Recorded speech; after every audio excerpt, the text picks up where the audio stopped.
పెదనాన్న పాలెం వాళ్ళంతా వచ్చారు. ఎందుకమ్మా? ఎందుకొస్తారు?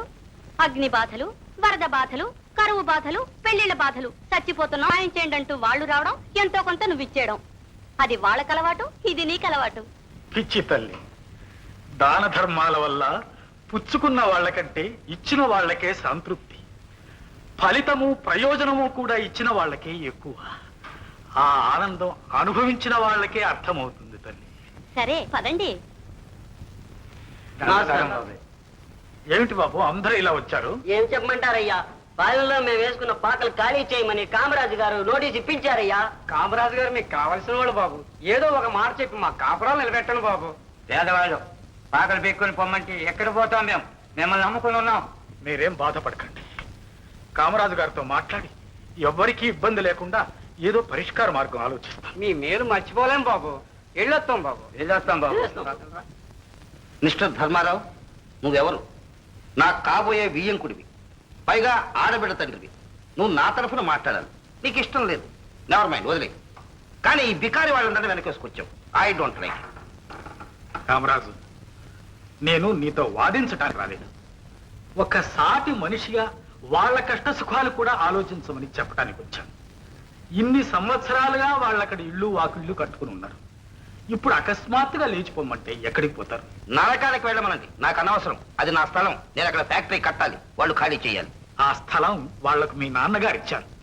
పెద్దలు చేసిన దాన ధర్మాలు కాదనటం మంచిది కాదు కామరాజు. మేమేమన్నా రాసిచ్చావా? అప్పుడు ఉండమన్నా ఉన్నారు, ఇప్పుడు పొమ్మంటున్నాం, పోవాలి. కామరాజు, నీ మేలు కోరి ఒక మాట చెప్తున్నాను. ఇవి ప్రజాప్రభుత్వ రోజులు. ప్రజాశక్తిని ఎదిరించి నువ్వు... ధర్మారావు, ఈ విషయంలో నువ్వు తలదూర్చావా కోతి కొయ్య మేకు కథలాగా ఇరుక్కుపోతావు, జాగ్రత్త. నేనేమైపోయినా విచారం లేదు. న్యాయం ధర్మం కోసం జరిగే పోరాటంలో అది మరణమైన విజయమే. ధర్మారావు, నువ్వు ఎన్నో లక్షలు నాకు బాకీ ఉన్నావు, చిప్ప చేతికిస్తాను, జాగ్రత్త. కామరాజు, అదే నా ముఖాన్ని రాసుంటే ఎవరూ తప్పించలేరు. లారీలు తీసుకొచ్చాను కదా, ఖరీదు ఎక్కువగానే ఉంటుంది. జరగలేదు ఊరికే. అరే సొమ్ము గౌరీ, సూపులో సూప్ పెట్టి ఒక చిన్న నవ్వు.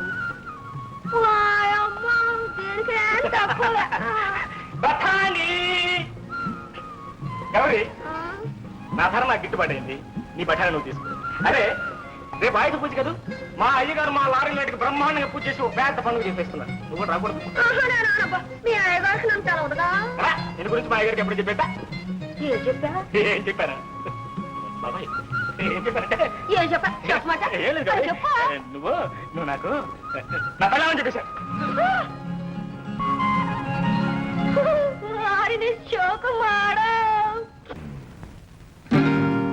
కామరాజు, పోలీసులు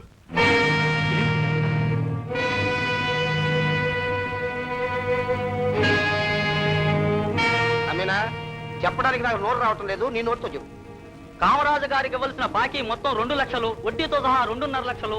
ఎన్నిసార్లు అడిగినా మీరు ఇవ్వనందువల్ల మీ లారీలన్నీ సీజ్. అన్యాయం ఏమిటి బాబు గారు, మీరు ₹1,00,000 దాకా కట్టగా? ధర్మారావు, కట్టినట్టు రసీదు ఉందే? నోటి మీద చెల్లుందే? వాడి నోటి మీద కొట్టు. చెబితే విన్నా. ఇప్పుడు నీకు దిక్కేవాళ్ళు ఆ పాకల వాళ్ళు వచ్చి కాపాడతారా? కామరాజు, ఆ పాకల వాళ్ళు నన్ను కాపాడతారని వాళ్లకు నేను సాయం చేయను. ఒక్క మనిషిగా అధర్మాన్ని అరికట్టడానికి ప్రయత్నించాను. నీకు రావాల్సిన డబ్బెంతో అది నేను ఇవ్వనలేదే. ఇంతలోగా నువ్వు లారీలు సీజ్ చేస్తానంటే అది నీ ఇష్టం. నా ఇష్టం కాదు, నీ దురదృష్టం. రే, లారీలు స్టార్ట్ చేయండి, తొందరగా వెళ్దాం. అడుగు ముందుకేసారా మీ బుర్ర నాంకిద్దరు పడిస్తారు.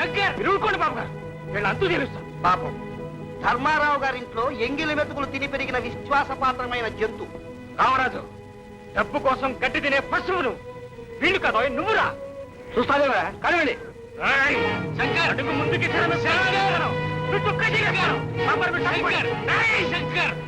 నీకు బుద్ధిందా లేదు? నీకు లారీలు ముఖ్యమా, నా పరువు ముఖ్యమా? నువ్వు ఎదురుస్తున్నది వాళ్ళని కాదురా, ప్రభుత్వాన్ని. తీసుకెళ్ళండి బాబు. రావా, ఏమైనా పోదాం.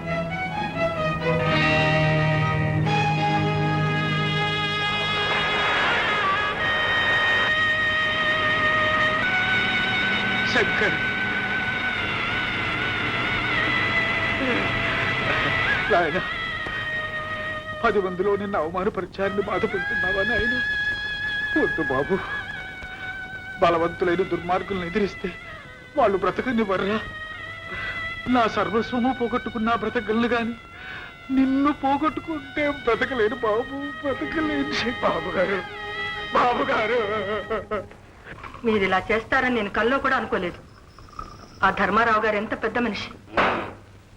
ఊరు వాడ దైవంగా భావించే ఆయనకు మీరింత మోసం చేస్తారా? ఆ భగవంతుడు మనల్ని క్షమిస్తాడా? పూజ గదిలో ఉన్నాడు, వెళ్ళాడు. మగవాళ్ళ విషయాల్లో ఆడవాళ్ళు జోక్యం కలుగు చేసుకోకూడదు.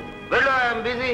అది కాదండి, వాళ్ళ అమ్మాయిని మన ఇంటి కోడలుగా చేసుకుందాం అనుకున్నాం కదా. అనమనే, ఇంకా ముసలాడి కూతురు నా కొడుకు చేసుకోవటమా? జీవితంలో ఒకే ఒకసారి ఏదో పోనీలే పెళ్ళానివి కదా నీ కోరిక తీరుతాం అనుకున్నాను. కానీ ఆ పిల్ల నీ కోడలయ్యే యోగం లేదు. అద్దాంతో అదృష్టం. మోహనకు పిల్లనివ్వటానికి కోటీశ్వరులు క్యూలో నిలబడి ఉన్నారు. బాగానే ఉంది. మన మోహన్ ఆ పిల్లని ప్రేమించాడు. ఆ పిల్లని తప్ప ఇంకెవరిని చేసుకోడు. అందుకని నా ఆడదాని మాట విన్నవాడు ఆధముడు, అందులో పెళ్ళం మాట విన్నవాడు పెట్టమారి. నేను అది కాదు. Get out. మీ బుద్ధి ఇవాళ బయటపడింది. ఇన్నాళ్ళు మమ్మల్ని చదువురాని పంతుల దగ్గర పడేసి మమ్మల్ని చదువురాని సన్నాసులుగా తయారు చేశావు. వాళ్ళ కావరాతో పేచి పెట్టుకుని మా లారీని పొగిటి మమ్మల్ని అందరం దిక్కులేని వాళ్ళని చేశావు. ఈ లారీలు పోయే రేపు ఇల్లు పోద్ది. నా తమ్ముడి బిడ్డలై ఉండి నాతోటే ఇలా మాట్లాడుతున్నారన్నమాట. అవునవును, నీ తమ్ముడి బిడ్డలం గనకే మమ్మల్ని తారు బొంగరం లేని వాడిగా చేశావు. చివరికి మనకి చిప్పాకర్ర ఇచ్చి పంపిస్తారా? పిల్లా పాప లేని ఈయనకి బిడ్డల బాధ్యత ఏం తెలుస్తుందిరా? మీ తమ్ముడు పిల్లలకి ఏం చేయాలో మరి అది అర్జెంట్ గా చేసే. అంటే అంతేనా? మంచివారిని చూసిన వివాహం రాజరాజేశ్వరి కళ్యాణ మండపంలో రాజవైభవముగా మేమే చేసేదాం. మీరా ఇవి పెళ్లి చేసే మొహాలేనా? మీరు పెళ్లి చెయ్యరా? అవకాశం దొరికితే నన్ను అమ్మేస్తారు. పర్లేదు ఇదంతా జాయింట్ ఆస్తి. మిగిలిన ఈ ఇల్లైనా మాకు వదిలిపెట్టి మీరంతా గెటావ్.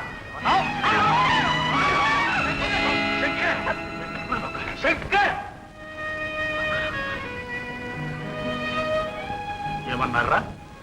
నా ఇంట్లోంచి నన్నే బయటికి వెళ్ళమంటున్నారా? అంత ద్రోహం మీకేం చేశాను? ఇంకా ఏం చేయాలి? కామరాజు లాంటి పెద్ద మనిషి కాదని ఆ గుడిసెల్లో ఉండే అలగా జనంతో చేతులు వెళ్తారా? ఆ దిక్కుమాల వాడిని చేరదీసి మమ్మల్ని ఖండిస్తారా? ఏమిట్రా వాగుతున్నారు? మన నాన్న చేసిన అప్పులని తన నెత్తిన వేసుకుని మనల్ని అందరినీ పెంచి పెద్దవాళ్ళని చేసిన పెదనాన్నని అంత మాట్లాడడానికి మీకు నోరెలా వచ్చింది? మీకేమైనా మతిపోయిందా? మతిపోయింది వాళ్ళకి కాదమ్మా, నా గ్రహచారం అలా ఉంది. ఇంకొక క్షణం కూడా ఇంట్లో ఉండదు. బాబు గారు, ఈ ఇల్లు మీది. మిమ్మల్ని పొమ్మనడానికి వాళ్ళెవరు? శంకర్, వీళ్ళ చేత గెటౌట్ అనిపించుకుని ఇంకా ఈ ఇంట్లో ఉండమంటావా నాయన? తమ్ముడి బిడ్డలకు నిలువ నీడ కూడా లేకుండా చేశాడనే అపవాదు నాకెందుకు నాయన? వద్దు, వాళ్ళనే ఉంది. ఈ క్షణం నుంచి ఇంటికి నాకు రుణం తీరిపోయింది. బాబా, మీకు ఈ ఇంటికి రుణం తీరిపోవచ్చు, కానీ మీకు నాకు ఉన్న రుణానుబంధం ఎన్ని జన్మలకైనా తీరేది కాదు. రండి, నా ఇంటికి వెళ్తామండి. నీళ్ళ అవును బాబు గారు, నా ఇల్లు కాకపోవచ్చు, కానీ మనల్ని తలదాచుకొని ఇచ్చేవాళ్ళు ఉన్నారు. నాతో పాటే మీరు. సందేహించకండి బాబు గారు. అబ్బాయిలు, మీరందరూ సుఖంగా ఉండండి నాయన. ఈ రోజు నుంచి ఇల్లు మీరే. పెదనాన్న, నన్ను విడిచి వెళ్తారా? నిన్నెందుకు వచ్చి వెళ్తావమ్మా? అందులోనే ఈ రాక్షసుల మధ్య నువ్వు కూడా మాతో పట్టేదా? కూర్చోమ్మా. ఎవరే?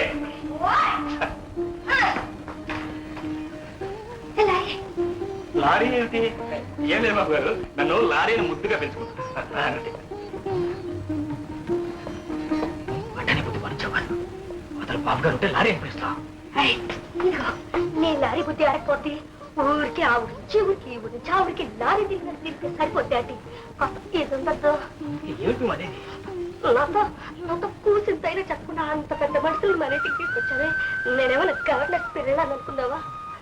పళ్ళు ఉంటాయా, పలారాలు ఉంటాయా? ఇప్పుడు ఏంటున్నాయి ఆడికి వేయడానికి? ఏం చేస్తుంది? ఏదో చెప్పకుండా వాళ్ళని తీసుకోవడం తప్ప. అది కాకపోతే ఇప్పుడు వారికి కావాల్సింది నీ మర్యాదలు కాదు, ఏదో కాస్త తల్లాచుకోవడానికి నీ ఆదరణ. ఏంటండి చెప్పాలంటే చాలా ఉంది గౌరీ. బాబు గారు లారీలన్నీ అన్యాయంగా కాంగ్రెస్ కొట్టేశారు. ఇంట్లో కాస్త ఆ పిల్లలు బయటికి పెట్టేశారు. దిక్కులేని నన్ను ఇంత వాణి చేసిన బాబు గారిని వదులుకోలేకపోయాను. నువ్వు ఎలాగో నా మాట కాదననే ధైర్యంతో నీతో చెప్పకుండా నేను ఇంటికి తీసుకొచ్చాను. ఏంటి ఇది నా ఇల్లే కానీ నీళ్ళు కదా? మళ్ళా ఆ మాట అన్నా ఉంటాను. చూడు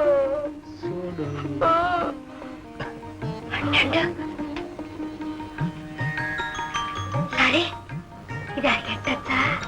నిక్షేపంగా గొప్ప ఉంటాడు ఆడికి ఎట్టాలంటే నాకు ఎట్టుగా ఉందయ్యా. ఎట్టి చూడ. బాబు గారు, గౌరీ మీకేదో ఇవ్వాలనుకుంటారు. ఏమిటమ్మా అది? ఇలా తీసుకురా. బఠానీలు. ఈ పలహారం పెట్టడానికి ఎందుకమ్మా నీకు సందేహం? ఇందులో ఓ గొప్ప విశేషం ఉందమ్మా. ఏంటది బాబు గారు? నా చిన్నతనంలో మా అమ్మ దగ్గరికి వెళ్ళి, అమ్మ నాకు తినడానికి ఏమైనా పెట్టవు అని అడిగేవాడిని. మా అమ్మ నాకు ఈ బఠానీలు తెచ్చిపెట్టేది. ఆనాటి ఆ కమ్మదనం, మా అమ్మ చేతిలోని తీయదనం ఈనాడు నీ చేతుల్లో రుచి చూస్తున్నానమ్మా.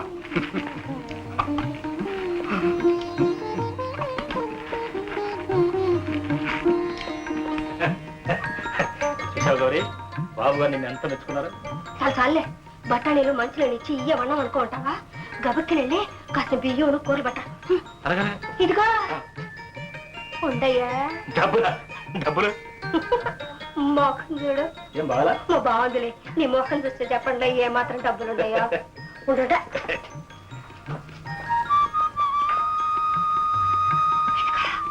కొండకెళ్దామని ఈ ఉండే నిండా డబ్బులు చేర్చిట్టాం. ఈ దేవుడే ఆ బాబు గారు వేసంలో మన ఇంటికి వచ్చారు కావాలే. చూడు, ఉండి బద్దలు కొట్టి ఈ డబ్బులతో బజార్ వెళ్ళి అన్ని సామాన్లట. కొట్ట కొట్ట కొట్ట కొట్ట. షూ.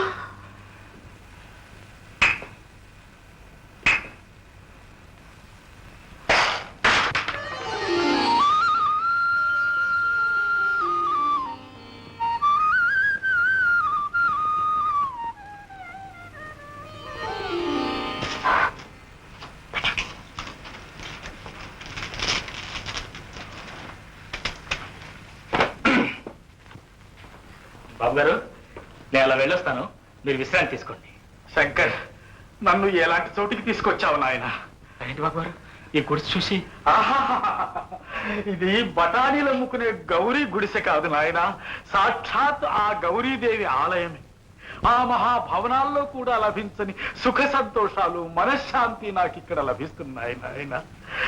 ఇక నుంచి నాకు ఇదే ఆశ్రయం, నా ఆశ్రమం కూడా. అలాగే బాబు. అమ్మా గౌరీ, ఇలా రా. ఇదిగో తీసుకోమ్మా. అయ్యో, నాకేంటి బాబు గారు? ఇది నాది కాదు తల్లి, ఈ మాత్రం కూడా ఇచ్చుకునే పరిస్థితుల్లో నేను ఈనాడు లేదమ్మా.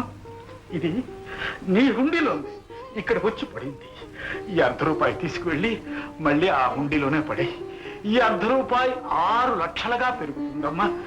ఇదే నీకు నా ఆశీస్సులు తల్లి.